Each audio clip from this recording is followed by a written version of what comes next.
and welcome back to Bulls with the Bard. My name is Cakes, I am your host.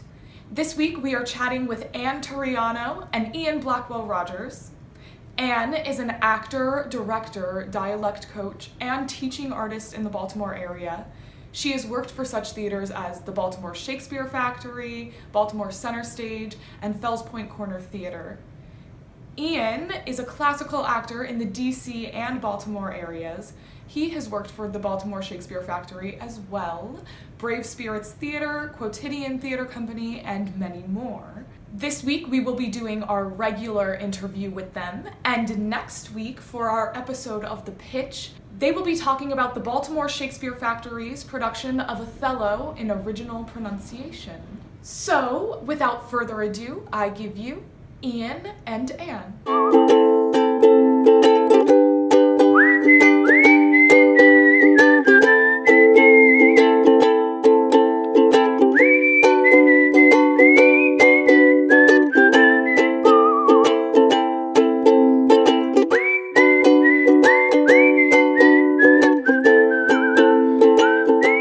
So, the first question that I always ask everybody is, what experience got you to love Shakespeare?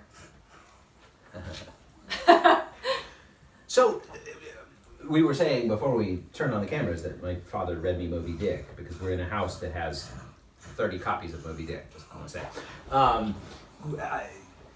So, among the things that my father read me, which were many, many things, he read me Hamlet.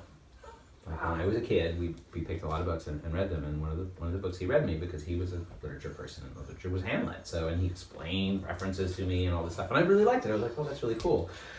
And then going through school, I always liked reading Shakespeare when we'd get assigned to. I'm like, I understand this. This is really awesome and cool. But first year of college, I actually got cast in Hamlet.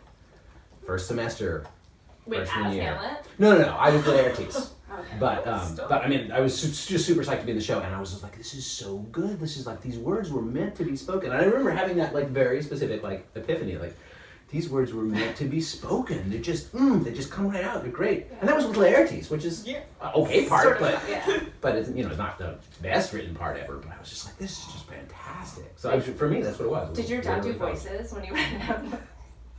I wish I rememred. Not like super an much. Voice? No, I don't remember that at all. No, that's not his thing. He's been in like one play, which I think he greatly enjoyed, but that's not really his. He's a great reader, like, but I don't remember him doing voices. I hear them in my head when I read. So embarrassingly, I was raised mostly by PBS. We did not have cable, so I was like big on 3-2-1 Contact and like all of that nonsense. Yeah. And they definitely showed the Kenneth Branagh Much Ado About Nothing like all the time, way too frequently, and so Everybody's spray tans. Yeah.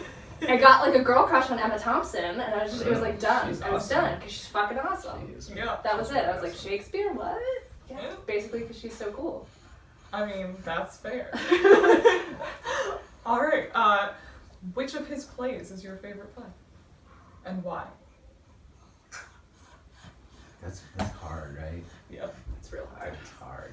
So I'm just gonna say one, just like when you just have to say one, and I'm gonna say Macbeth. Can I say Macbeth here? Yeah, it's not. Context, Oh, right? yes, Right? it's We're fine. good. We're good. So I'm just gonna say that because I just consider it such a perfectly self-encapsulated sort of gem of a play. It's not sprawling and messy the way some of them are, etc.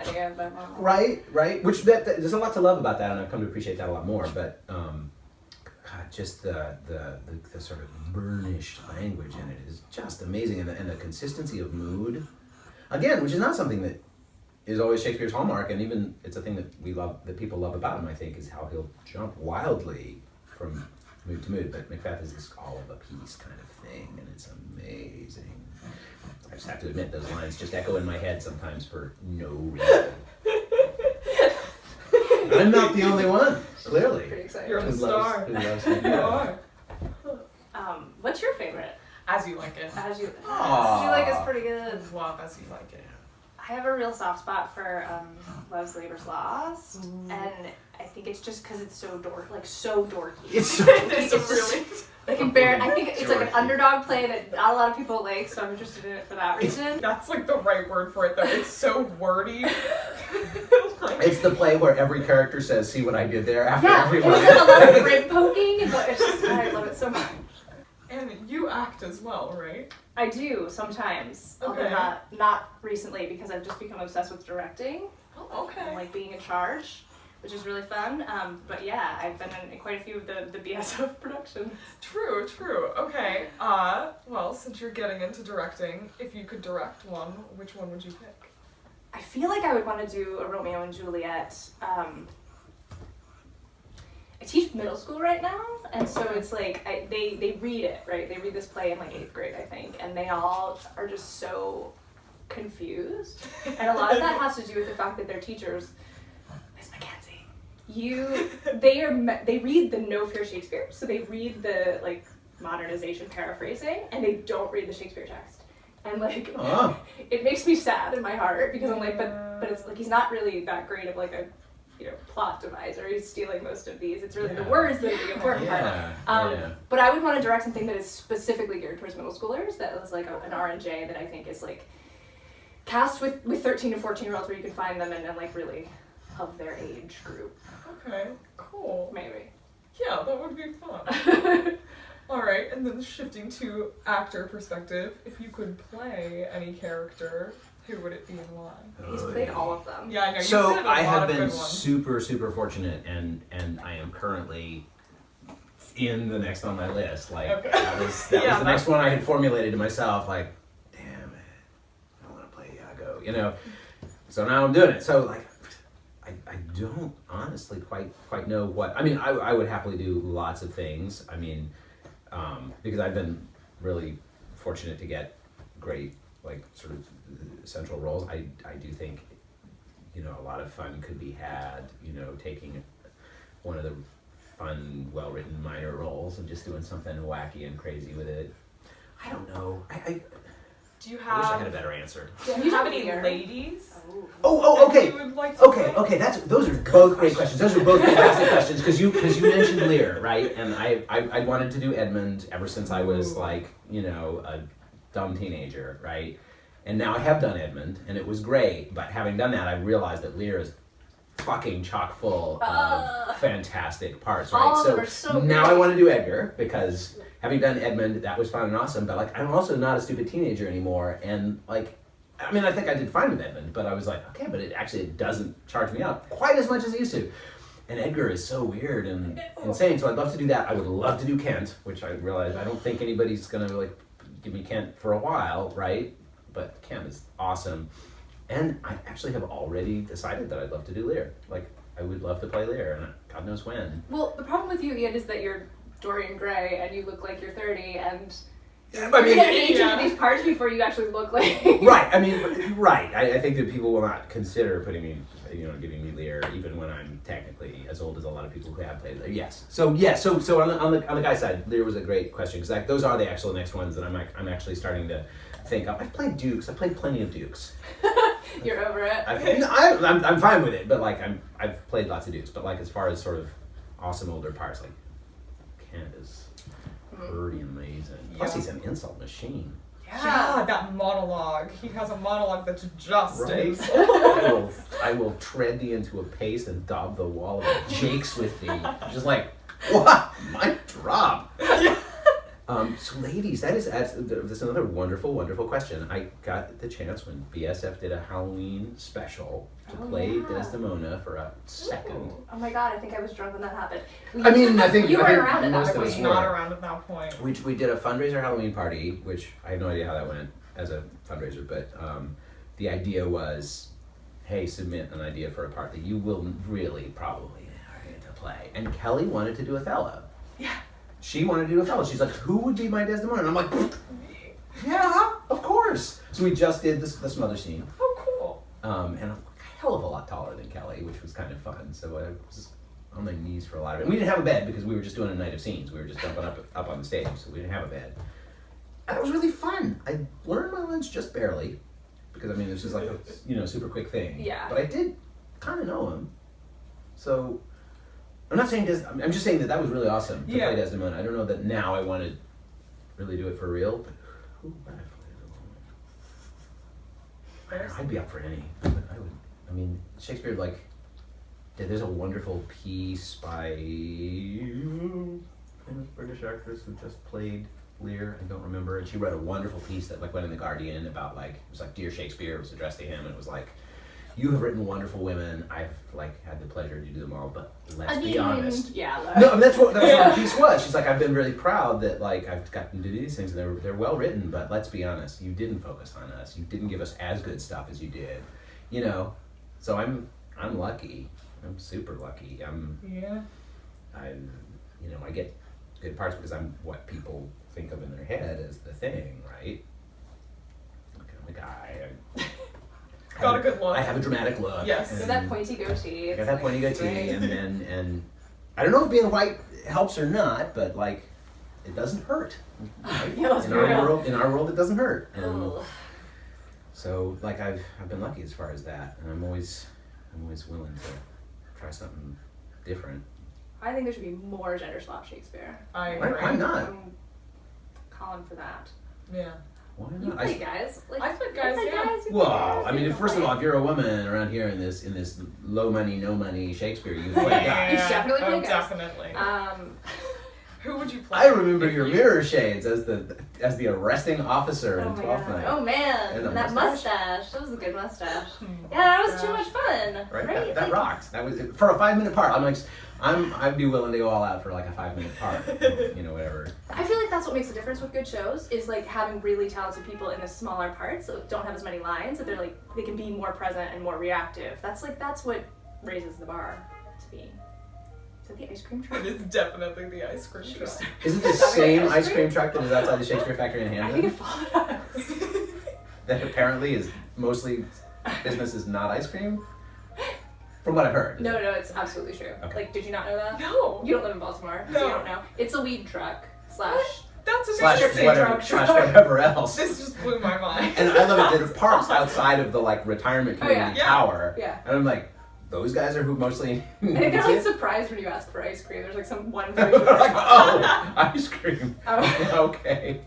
Oh, that's amazing. But you asked me a real question and I can't. Yes. Okay. If you could play a dude. So I was really lucky to play Henry IV a couple summers ago, and it was too much fun. And I would actually, that's one of the parts that I would really like to do again. Because like even 2 years later, you realize you're like, oh shit, like there are many things that I just didn't get in the moment, Yeah. and I would like another crack at that. Yeah. I don't know if you feel that way about Hamlet, but Sure, I feel that way about a number of things. Yeah. Like, can I just start over, start I from just- zero on that and Do it just do a again. different thing?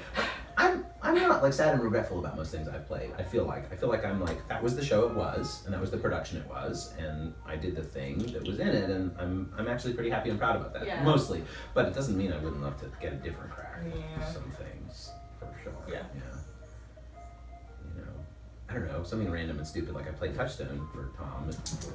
I remember you that like show. it? And That was a fun. nomadic show. We were in parking We were lots with like 4 all people. over the Oh, place. wow, We that's were fun. packing up our shit in Patterson Park as a Hurricane Irene, one of the eyes, one of the approached us. terrible- We were watching it come across the grass after like trying to destroy Fells Point, and we're like, okay, now we're packing up and we're gonna go. So we were waiting to see if anybody would come, and of course nobody came because there was a Because hurricane. it was a fucking hurricane, yeah. Wow. It's good to have a home, Michaela. Yeah, definitely. Being indoors. Definitely.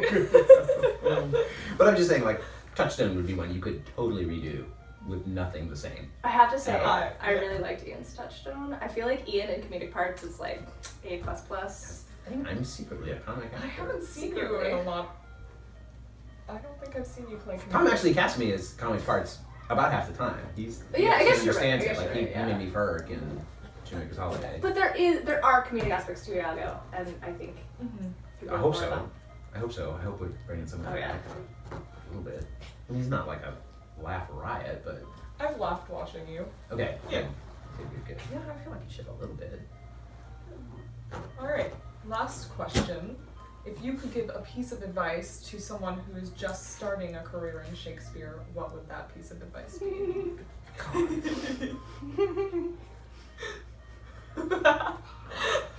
my honest advice is if you work for a company or a director who's like, oh, just speak it like it's regular words, run away.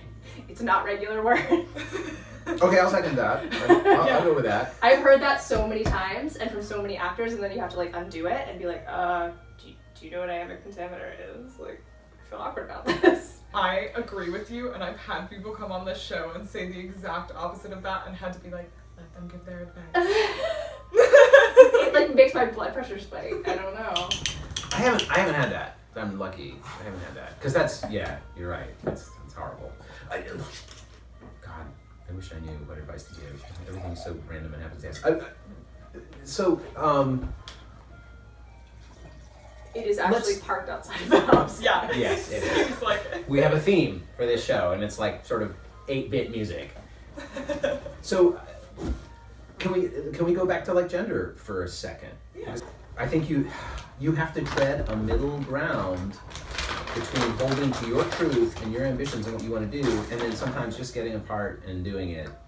Do you know what I mean? Because Yeah, I feel like I would love to be thinking that a lot of the people wanting to do this are women, you know, that at least half of them are, right? And maybe Like more. 52%, 54%. Yeah. Right? Maybe an actual majority. More. And that's a tougher thing, right? So I recently was in a show, a Shakespeare show, I was in Coriolanus, and one of the cast members in the show asked me if I could listen to a Hamlet monologue she was working on, because she wanted to start auditioning with a Hamlet monologue, and I was so happy. I was like, that is awesome. First of all, that's my favorite monologue ever, and that's the one that I decided to Rogue and Peasant Slave. Nice. I love that monologue, and I learned it really early, long before I did Hamlet, and I use it for auditions, and it's done me well. I do it well, apparently, so that's good. So, like, I love that monologue, and that's the one she's working on. I'm like, oh, I'm so glad you did it, and I really hope you try it on auditions, and she since has, and that makes me happy, right? But also understanding that sometimes, if you desperately want to do Shakespeare, you're going to have to take a part, maybe as second maid, because that's what that production is, right? Because I feel like I've, again, been lucky in fairly equitable companies, but I've been in shows where clearly the director didn't care about that. Yeah. That's not their thing. It's a bunch of dudes. There's a couple of women, and like you notice the difference. Like it's not. It could be better. And so if you try to hold to your truth a little bit with that, I'm not saying turn down parts maybe. but know like what you're getting into, and that it doesn't have to be a certain way, and it can be better, and that probably most people want it to be, honestly. Yeah. And, you have some like old 20th century dude directors who have not changed their ways yet. Most. Just a few. I'm just saying, there's, work with small, awesome, scrappy companies where your director is like 30 years old or less, and they'll have some awesome ideas. Yeah, that's true.